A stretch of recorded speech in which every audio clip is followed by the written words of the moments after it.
पाठ 16 इंद्रधनुष वर्षा ऋतु में वर्षा के थम जाने के पश्चात कई बार आकाश में इंद्रधनुष बन जाता है।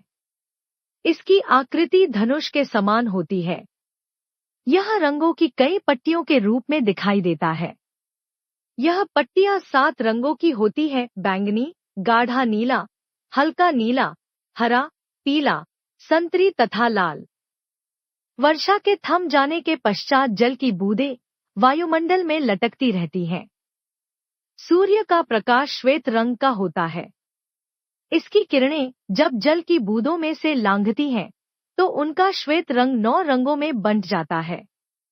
इन 9 रंगों में से केवल 7 रंग ही आंखों को दिखाई देते हैं। सूर्य की किरणें वायु में लटक रही बूंदों के भीतर प्रवेश करने के पश्चात जब बाहर निकलती हैं, तो वे एक ओर को मुड़ जाती हैं। इसी कारण इंद्रधनुष की रंगीन पट्टियां एक विशाल धनुष का रूप ले लेती हैं। इंद्रधनुष को यह नाम क्यों दिया गया है? वास्तव में हमारे ग्रंथों में इंद्र को वर्षा का देवता माना गया है। दूसरे शब्दों में, वर्षा का होना या न होना इसी देवता के अधीन है। क्योंकि यह धनुष वर्षा की बूंदों के कारण बनता है, इसके बनने का कारण इंद्र देवता को माना जाता है। इसी कारण इसे इंद्रधनुष का नाम दिया गया है। इंद्रधनुष क्षितिज से आरंभ होकर ऊपर की ओर बना हुआ दिखाई देता है।